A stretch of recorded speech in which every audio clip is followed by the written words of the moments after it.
Good morning, good afternoon, good evening friends. आज हम करेंगे एक चैप्टर यूनिट 5 ट्रैवल अरेंजमेंट्स, जो कि आपके ओपीएनपी का सिलेबस का टर्म 2 का पार्ट है। So why do we have to do this travel arrangements? करने की ज़रूरत ही क्या है आखिर?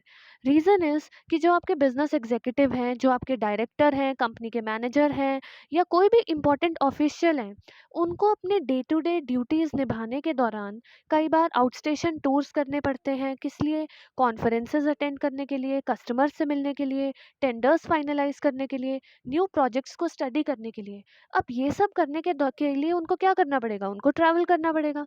अब इस ट्रैवल के अरेंजमेंट्स को बनाने के लिए कि वो कौन सी ट्रेन से जाएंगे, कौन सी बस से जाएंगे, कहाँ कौन से होटल में ठहरेंगे, कौन सी कैब को यूज़ करेंगे, उसके बाद कौन सी मीटिंग उनके कौन से क्लाइंट के साथ शेड्यूल्ड है, ये सारा काम का जो प्लानिंग है वो किसको करना है? वो एक प्रोफेशनल सेक्रेटरी को करना है। सेक्रेटरी की ही ड्यूटी है कि बिजनेस टूर को इस तरह से प्लान किया जाए कि उस पर्सन की, जो पर्सन ट्रैवल कर रहे हैं, जो आपके बॉस हैं, एग्जीक्यूटिव हैं, उनका कॉस्ट, टाइम और एनर्जी, ये तीनों चीज़ें सेव हो जाएं। इस तरह से ट्रैवल अरेंजमेंट्स को डिज़ाइन करना पड़ता है। और यही नहीं, सेक्रेटरी को ये भी इंश्योर करना है कि जो भी ट्रैवल प्लान्स वो बना रहे हैं, that should be in accordance with the travel policies of the company.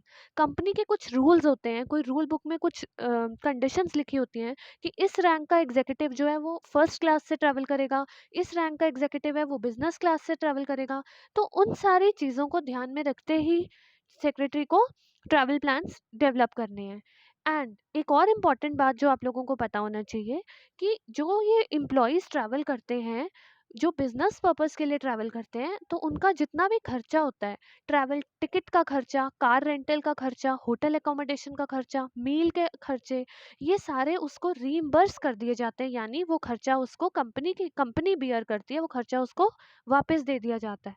अब क्योंकि खर्चा अल्टीमेटली कंपनी ने बियर करना है, इसलिए ये बहुत ज़रूरी है कि ये जो सारा प्लानिंग किया जाए, जो सारा मोड ऑफ ट्रैवल चूज़ किया जाए, वो सारा कंपनी की पॉलिसीज़ के अकॉर्डिंगली ही किया जाए।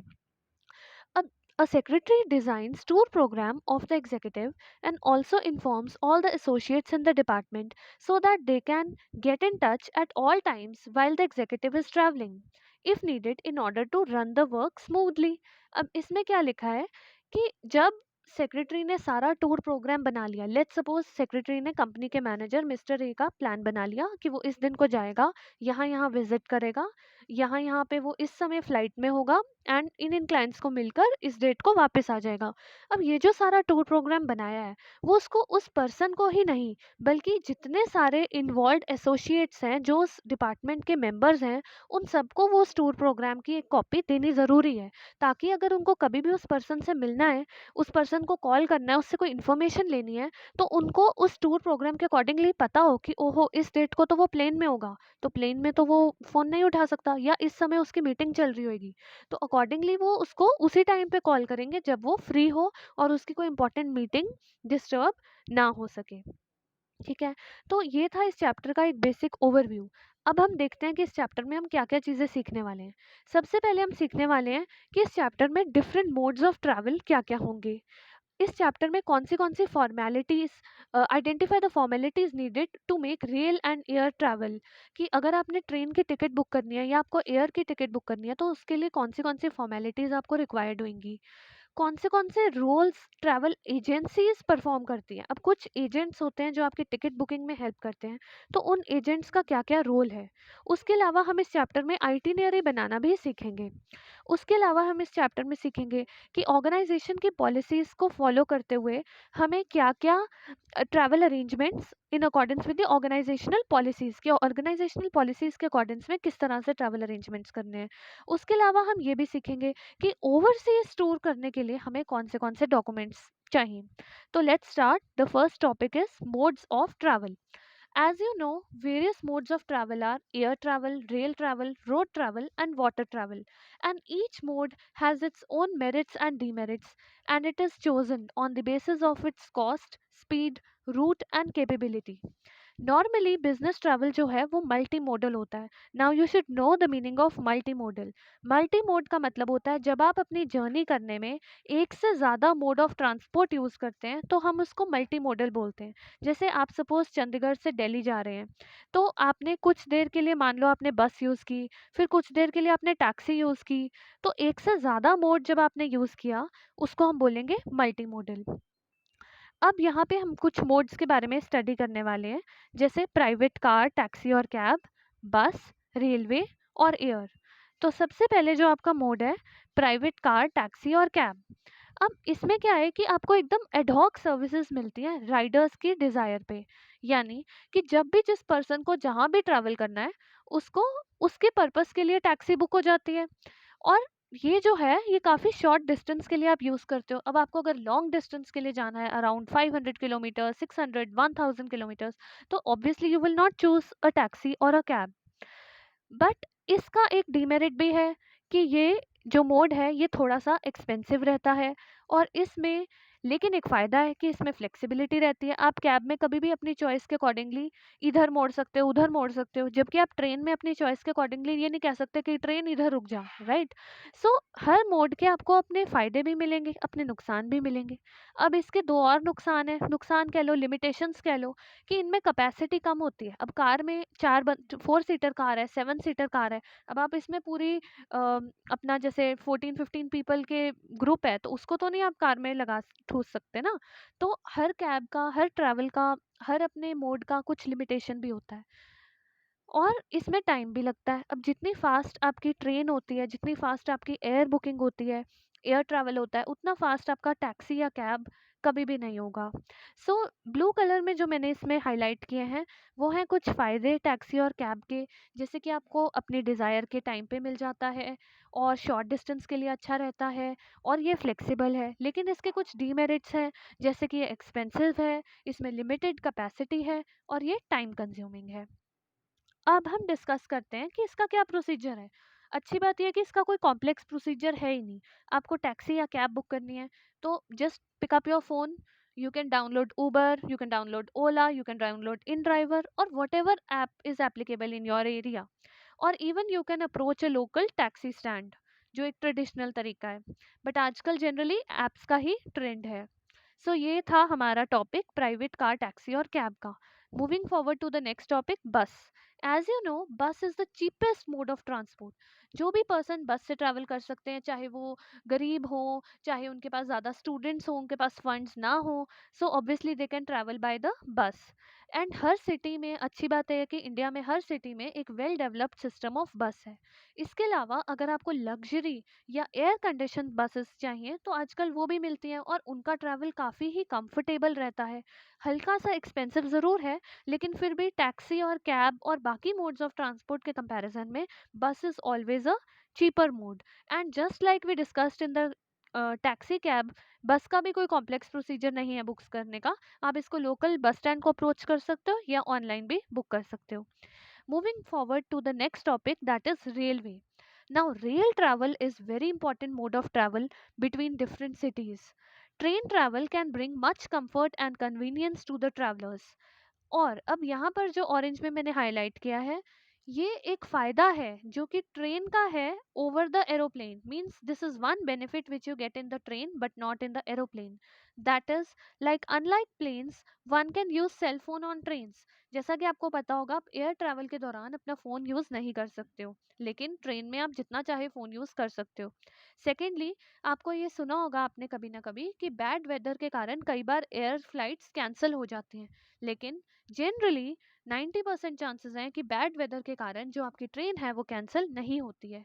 सो ये ज़्यादा एक श्योर रहता है कि अगर आपने एक पर्टिकुलर डे की ट्रेन बुक की है तो एक ज़्यादा श्योरिटी रहती है कि आपका ट्रैवल डिले नहीं होगा in spite of the weather conditions.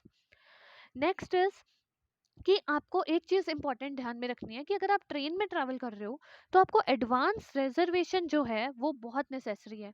जबकि हमने अभी बस और टैक्सी के बारे में पढ़ा था कि हम लोकली कभी भी जाके किसी भी बस में बैठ सकते हैं, टैक्सी लोकली टैक्सी स्टैंड पे जाके ले सकते हैं। लेकिन रेलवे में जनरली ऐसा नहीं है। कुछ एक्सेप्शंस हैं, कुछ लोकल या जनरल डब्बे होते हैं, बट अगर हम जनरल एक प्रॉपर प्लान्ड वे में, जबकि हम बिजनेस ट्रैवल की बात कर रहे हैं, so you always require advance reservation. Now उसके लिए आप क्या कर सकते हो, हर ट्रेन का एक टाइम टेबल होता है जो आईआरसीटीसी की वेबसाइट पे होता है या indianrailways.gov.in पे होता है।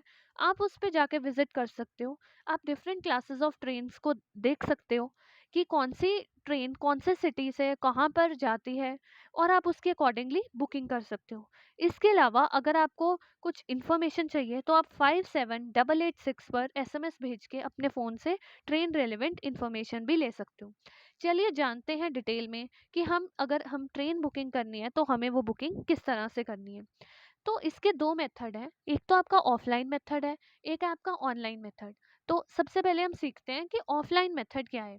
तो इसके लिए आपको क्या करना होगा कि किसी भी काउंटर पे जहाँ पर बुकिंग हो रही है वहाँ जाकर आपको रेलवे रिजर्वेशन स्लिप लेनी होगी।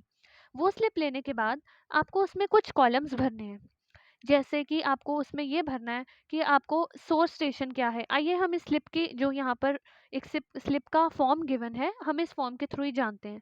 जैसे सबसे पहले आप देख सकते हैं, if you are a medical practitioner tick yes, कि अगर आप एक डॉक्टर हैं तो आप इस बॉक्स में यस टिक कर दिए, वरना आप नो टिक कर दीजिए। नेक्स्ट, अगर आप सीनियर सिटीजन हैं और आप सीनियर सिटीजन कंसेशन लेना चाहते हैं तो इस बॉक्स में आप यस लिख सकते हैं, अदरवाइज आप नो लिख सकते हैं।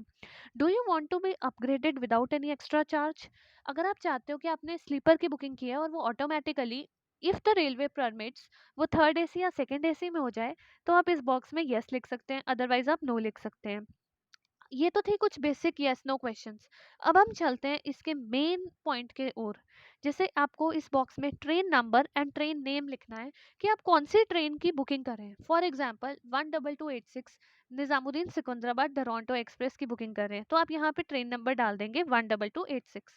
डेट ऑफ जर्नी, जिस डेट को आप ट्रेन की जर्नी लेना चाहते हैं यहाँ पे आप वो वाली डेट डाल देंगे। क्लास, अब क्लास में आता है third AC, second AC, first AC, sleeper, chair car. वो आप हर ट्रेन का अलग अलग क्लासेस होता है और कई क्लासेस कई ट्रेन में एप्लीकेबल ही नहीं होती। तो प्रॉपरली वो सब चेक करके कि आपको कौन सी क्लास चाहिए और कौन सी क्लास उसमें एप्लीकेबल है, वो क्लास आप यहाँ पे एंटर कर देंगे। नेक्स्ट आप डालेंगे नंबर ऑफ बर्थ्स और सीट्स, कि आपको कितनी सीट्स बुक करनी है, आपके कितने पैसेंजर्स जा रहे हैं। लेट्स सपोज आप 5 पीपल जा रहे हैं, तो आप यहाँ पे 5 लिख दोगे। Next is from station and to station.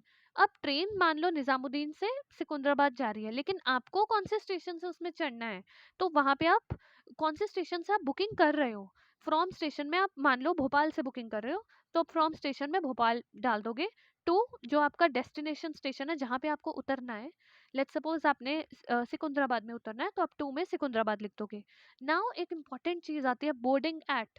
This is very important. कई बार लोग क्या करते हैं कि ट्रेन तो पूरी बुक कर लेते हैं, लेकिन बोर्डिंग उनको एक पर्टिकुलर स्टेशन से चढ़ना होता है। तो बोर्डिंग एट में आप लोग वो वाला स्टेशन डालेंगे जिस स्टेशन से आपको एक्चुअल में चढ़ना है। अगर आपने इसमें सही स्टेशन नहीं डाला तो हो सकता है कि जब तक आप उस स्टेशन पर चढ़ो आपकी टिकट किसी और को अलॉट हो जाए, क्योंकि ट्रेन के ये कुछ स्ट्रिक्ट रूल्स होते हैं कि बोर्डिंग में आपको, भले आपने ट्रेन पीछे से बुक करी है, लेकिन बोर्डिंग में आपको वो स्टेशन का नाम एंटर करना बहुत ज़रूरी है जिससे आप एक्चुअल में ट्रेन में चढ़ने वाले हो। अब नेक्स्ट आप देख सकते हो, इसमें आपको दिख रहा है नेम इन ब्लॉक लेटर्स।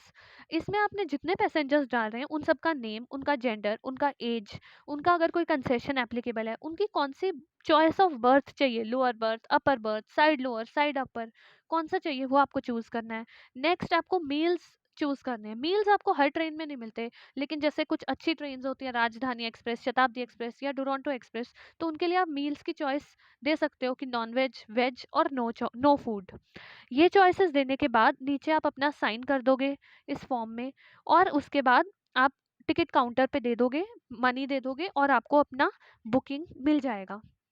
अब कुछ इंपॉर्टेंट बातें इसमें आपको पता होनी चाहिए कि एक स्लिप में आप 6 से ज़्यादा पैसेंजर्स की बुकिंग नहीं कर सकते, और one person can give only one requisition form at a time. और अगर आपका फॉर्म प्रॉपरली फिल्ड नहीं है या आपकी राइटिंग इनएलिजिबल है तो वो एंटरटेन नहीं किया जाएगा। और एक और इम्पॉर्टेंट बात आपको पता होनी चाहिए कि जो आपने चॉइस ली है, जैसे सपोज आपने लोअर बर्थ सबके लिए बुक कर दिया है, that is subject to availability, कि अगर उस ट्रेन में वो बर्थ खाली होगी तो ही आपको वो सीट मिलेगी, वरना नहीं मिलेगी।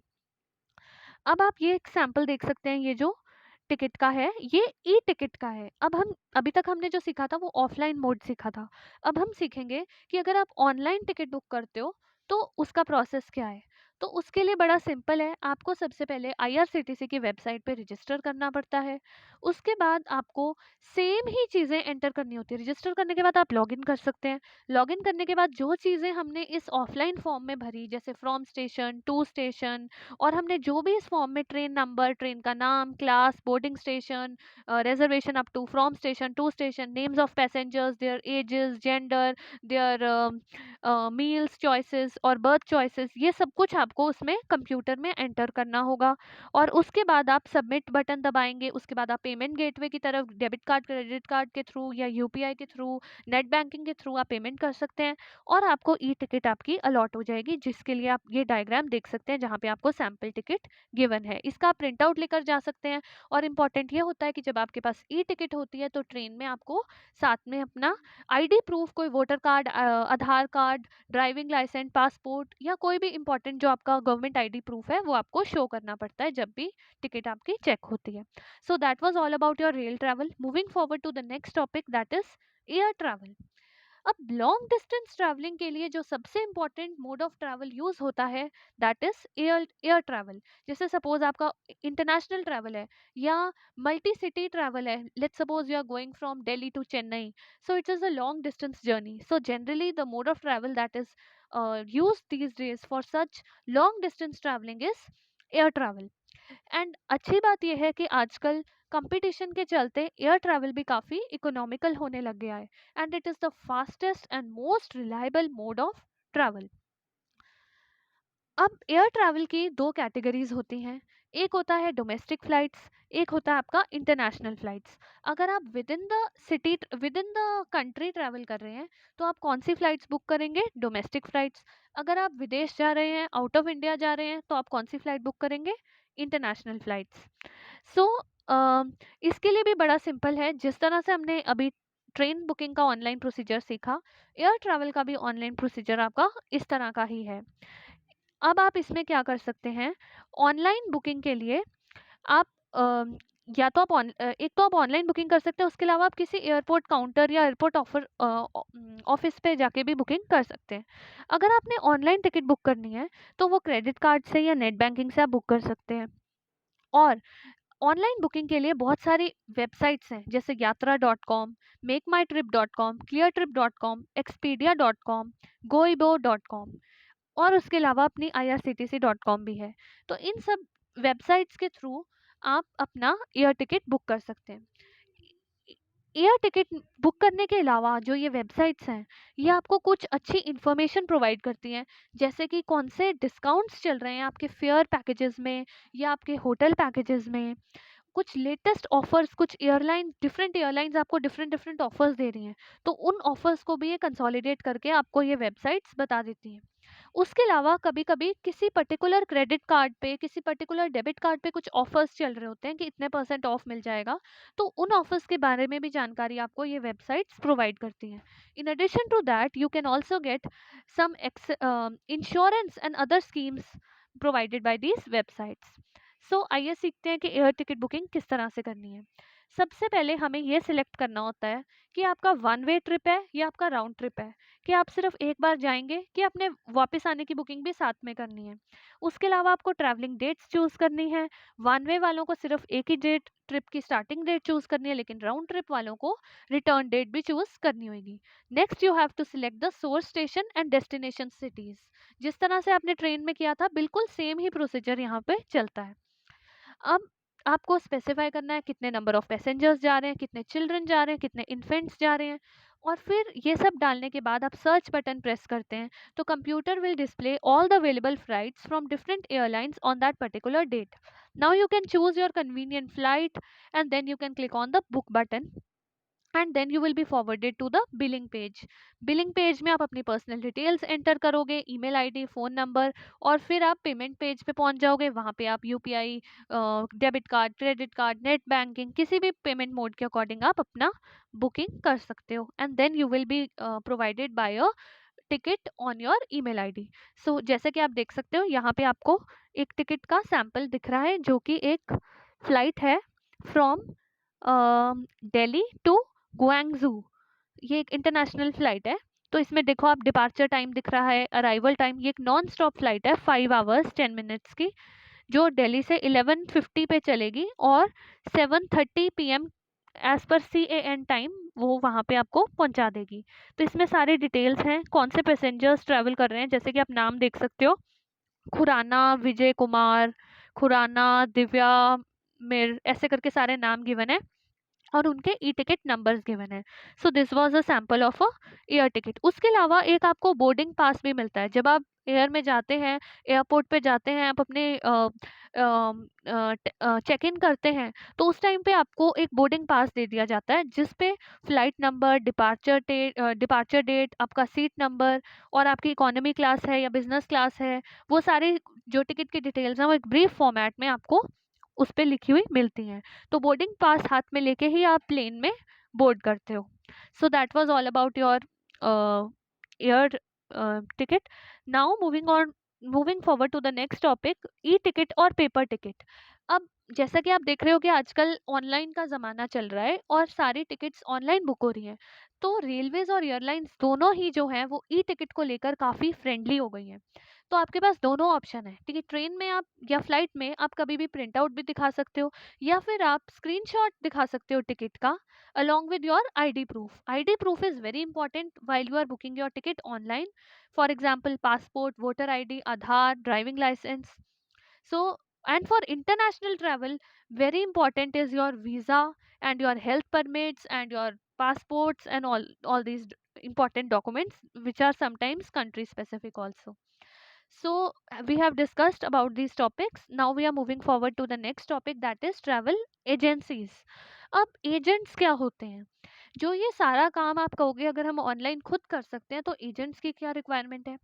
कई बार क्या होता है कि एजेंट्स के पास काफ़ी अच्छी इंफॉर्मेशन होती है, they are experienced people, so they know which flight is better, और नॉट ओनली द बुकिंग, उसके बाद आप जिस सिटी में जाने वाले हो या जिस कंट्री में जाने वाले हो उसका वेदर कैसा है, उसका क्लाइमेट कैसा रहने वाला है, कौन से हैं, एंड आपको ये सारी चीज़ें की जानकारी जो है वो एजेंट्स बहुत अच्छे से गाइड कर देते हैं।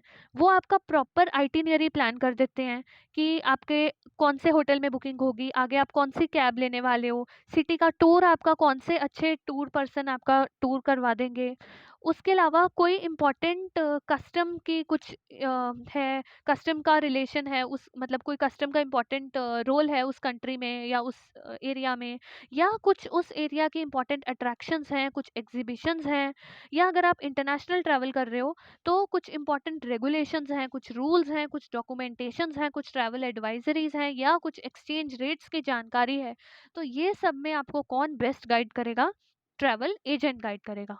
Obviously travel agent will charge you a proper commission, उनका खर्चा ज़रूर होगा, लेकिन वो ये इंश्योर ज़रूर कर देंगे कि आपका जो ट्रैवल है वो बहुत अच्छे से हो जाए।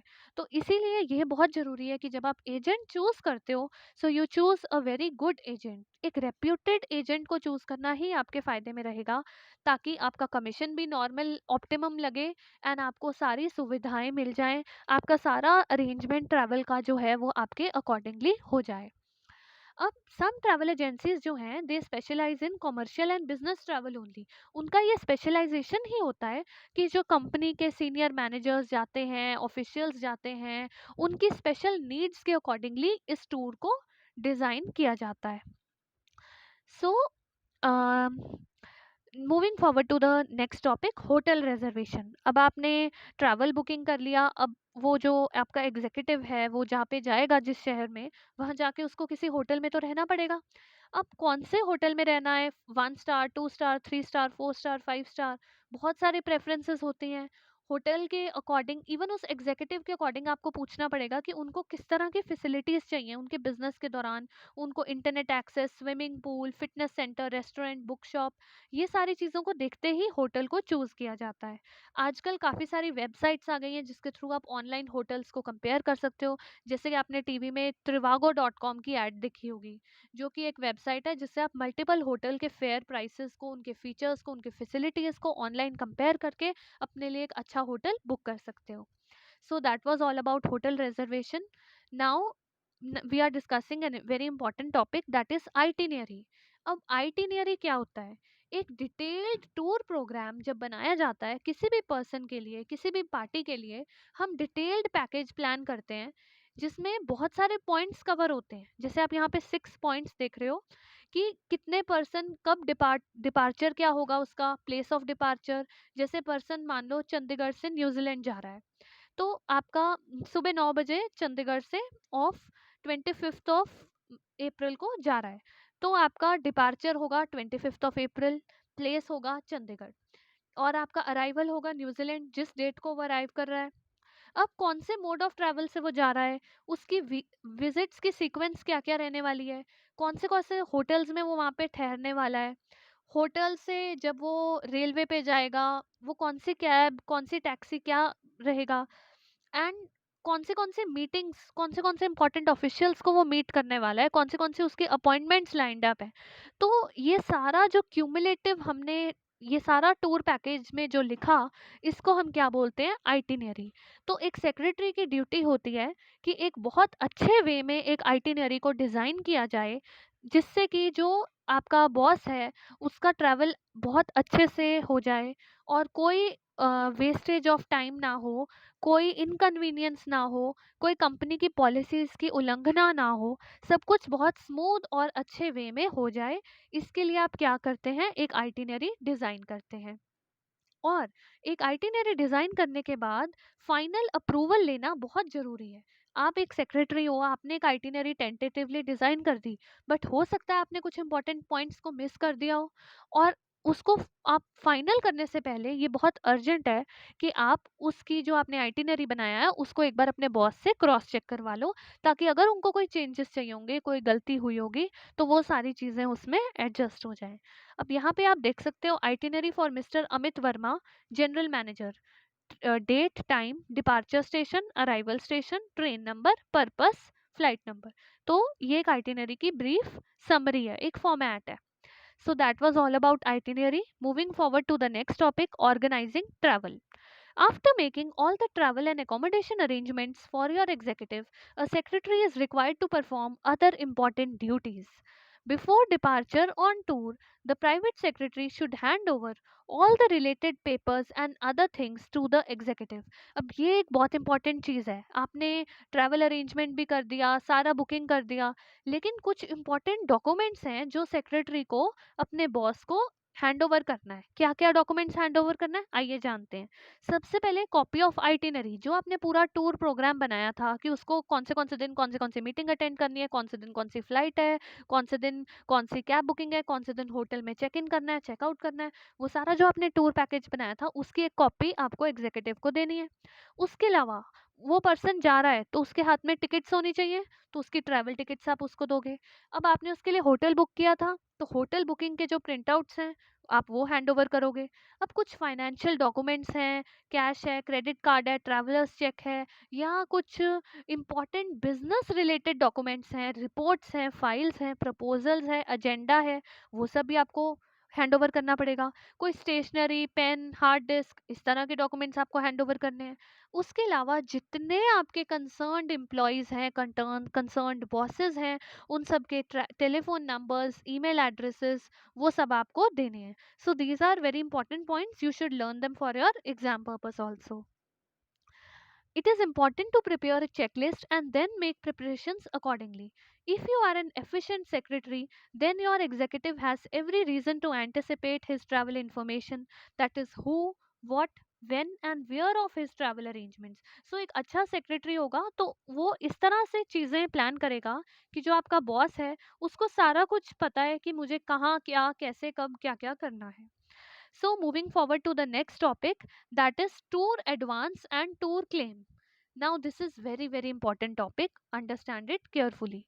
All the expenses concerning official travel are reimbursed by every company to the staff as per their policies और procedures laid down. जैसे कि मैंने वीडियो के स्टार्टिंग में भी आपको ये चीज़ बताई थी कि जो आपका जो बॉस है जो ट्रैवल कर रहा है, जितना भी वो खर्चा करने वाला है वो सारा कंपनी बियर करेगी। सो इसीलिए ये बहुत ज़रूरी है कि वो जो सारा खर्चा किया जाए वो कंपनी के रूल्स रेगुलेशंस और उनकी पॉलिसीज़ के दौरान ही किया जाए, right? So it is the duty of the secretary to discuss and find out the adequate amount which may be needed by the executive to incur various expenses during the tour and draw the same from the finance department. अब secretary के लिए ये चीज़ें बहुत important है कि वो ये सारी अमाउंट को पहले फाइनलाइज करे। ये सारा जो उन्होंने टेंटेटिव पैकेज प्लान किया कि इसमें टोटल खर्चा लेट्स सपोज 20,000 आने वाला है, तो उनको फाइनेंस डिपार्टमेंट से इस अमाउंट की रीइंबर्समेंट लेनी पड़ेगी। इसलिए फाइनेंस डिपार्टमेंट से भी इस चीज़ को कंफर्म करना चाहिए कि इतना खर्चा होने वाला है, ताकि वो खर्चा अप्रूव हो जाए। Usually, before leaving for official tour, tour advance form, which contains complete details of journey to be performed, is filled up to draw the necessary advance. अब जो सेक्रेटरी है, जो आपका बॉस है, उसने जब जाना है तो वो कंपनी से कुछ एडवांस लेके जाता है। लेट्स सपोज उसने 15,000 रुपीज़ एडवांस में कंपनी से ले लिए, ताकि उसका खुद का खर्चा बच जाए। तो उसके लिए जो फॉर्म फिल होता है उसको हम कहते हैं tour advance form. Official tour जाने से पहले ही उसने ये फॉर्म फिल करके कुछ नेसेसरी एडवांस ले लिया। तो एडवांस फॉर्म कौन सा फॉर्म है? जो जाने से पहले ही हम एडवांस में पैसा ले लेते हैं अपनी ट्रिप के लिए, उसको कहते हैं टूर एडवांस फॉर्म। और जो जर्नी कंप्लीट होने के बाद जो फॉर्म फिल किया जाता है उसको बोलते हैं टूर क्लेम फॉर्म। अब now this topics are very important for your MCQs also and for your short answer questions also. So don't get confused between these two forms. एक आपका एडवांस फॉर्म है, एक आपका क्लेम फॉर्म है। जब जो आपका बॉस है, जो वो सारा खर्चा कर कुर के वापस आ गया, तो वो फॉर्म जो भरेगा उसको बोलते हैं टूर क्लेम फॉर्म।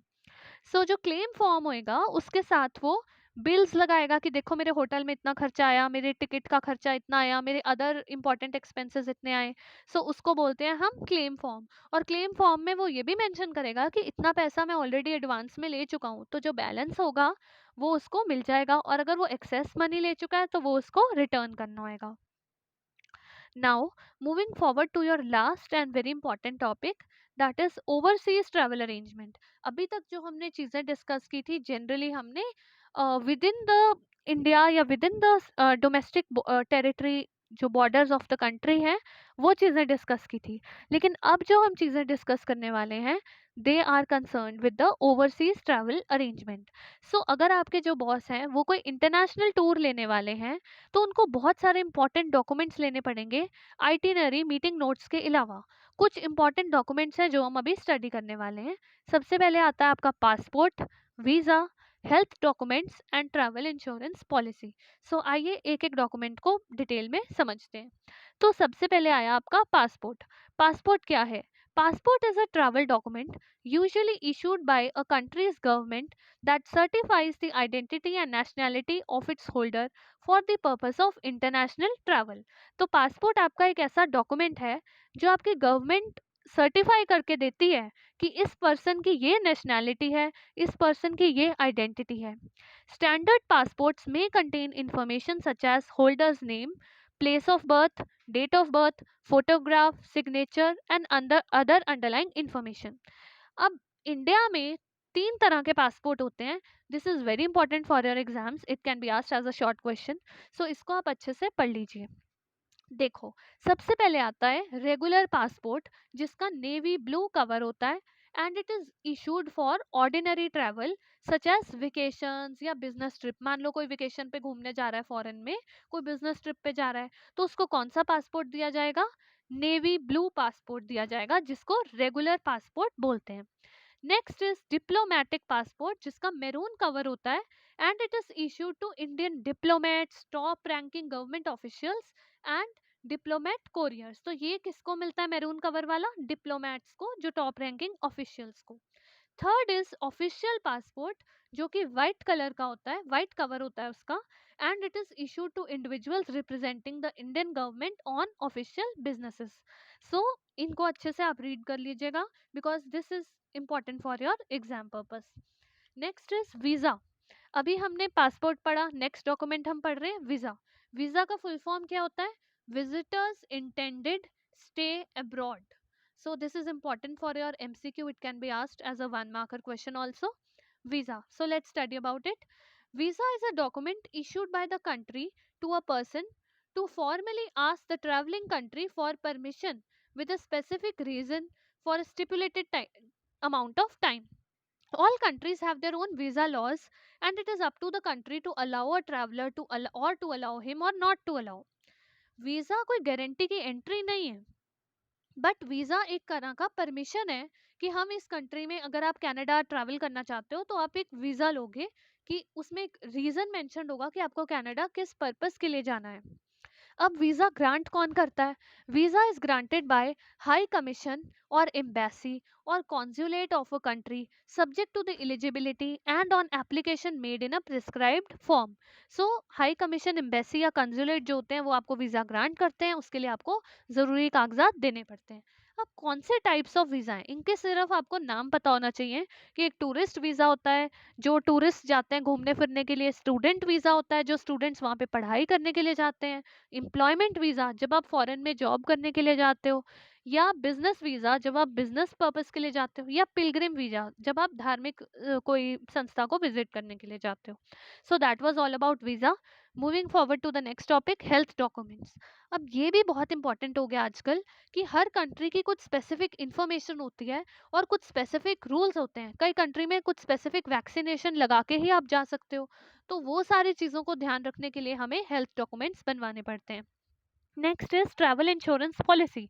अब ट्रैवल के दौरान काफ़ी तरह के रिस्क इन्वॉल्व हैं। मान लो आपका सामान चोरी हो गया, आपका पासपोर्ट चोरी हो गया, कोई मेडिकल इमरजेंसी आ गई, या कोई एक्सीडेंट हो गया। तो ऐसी चीज़ों में जो आपकी ट्रैवल इंश्योरेंस पॉलिसी होती है वो इस तरह के रिस्क कवर करती है। अलग अलग पॉलिसीज आपके अलग अलग तरह के रिस्क को कवर करती है। तो अगर आपके पास एक ओवरसीज ट्रैवल इंश्योरेंस है एक फॉरेन लैंड में, तो ये आपके लिए डेफिनेटली बहुत बेनिफिशियल रहेगा, ताकि कल को कोई भी इमरजेंसी आए तो उसमें आप हेल्पलेस ना फील करें, आपके पास एक बैकअप प्लान होना चाहिए। So moving forward to the next topic, and which is the last topic, that is foreign exchange. Foreign exchange क्या होता है? जब हम एक करेंसी को दूसरी करेंसी में कन्वर्ट कराते हैं तो इसको हम बोलते हैं फॉरेन एक्सचेंज। जैसे कि आपने रुपीस को डॉलर में कन्वर्ट कराया, डॉलर को पाउंड में कन्वर्ट कराया, रुपीस को यूरो में कन्वर्ट कराया, तो किसी भी करेंसी को किसी भी और करेंसी में जब हम कन्वर्ट कराते हैं तो उसको हम बोलते हैं फॉरेन एक्सचेंज। तो जब आप फॉरेन ट्रैवल कर रहे होते हो तो आपको थोड़ा बहुत फॉरेन एक्सचेंज चाहिए होता है, उस कंट्री का चाहिए होता है। सो ये सारी जानकारी भी आपके लिए काफ़ी इम्पोर्टेंट है। इसके अलावा कुछ ट्रैवल वाउचर्स या कुछ मैप्स और भी कुछ इंपॉर्टेंट डॉक्यूमेंट्स होते हैं जो आपके एग्जीक्यूटिव को चाहिए होते हैं। और जो भी ये वाउचर्स, टिकट्स वगैरह, ये सब आपको ईमेल आईडी पे मिल जाते हैं। अब ये सारे तो हो गए इंपॉर्टेंट डॉक्यूमेंट्स। अब एक इम्पॉर्टेंट चीज़ है जो ट्रैवल के लिए, खासकर ओवरसीज ट्रैवल के लिए बहुत इंपॉर्टेंट है आपके लिए जानना as a secretary, and that is the problem of jet lag. काफ़ी जो लॉन्ग ट्रैवल करते हैं खासकर फ्लाइट्स में, जैसे 20 घंटे की फ़्लाइट है, 24 घंटे की फ़्लाइट है, तो उसके बाद क्या होता है कि एग्जीक्यूटिव जब लैंड किया तो उनको जेट लैग का प्रॉब्लम हो जाता है। अब जेट लैग क्या होता है? Extreme tiredness and other physical discomforts after a long flight. तो उसमें क्या होता है वो काफ़ी डिसोरिएंटेड सा फ़ील करते हैं उतरने के बाद, या लैक ऑफ कंसंट्रेशन, काफ़ी थकान फ़ील करते हैं। तो उनको उसके लिए एक सफिशिएंट टाइम का रेस्ट करने के लिए चाहिए होता है, ताकि वो अपने आप को दोबारा से री एनर्जाइज कर सकें। सो आपके लिए इम्पोर्टेंट क्यों था जानना? Because when you are making the itinerary, the tour programme, ये नहीं कि बंदा वहाँ पे 2 बजे लैंड किया और अपनी दी, right? So you have to understand this concept of jet lag also, ताकि आप अकॉर्डिंगली उस पर्सन के लिए उस हिसाब से बुकिंग करें कि उसको सफिशिएंट रेस्ट भी मिले।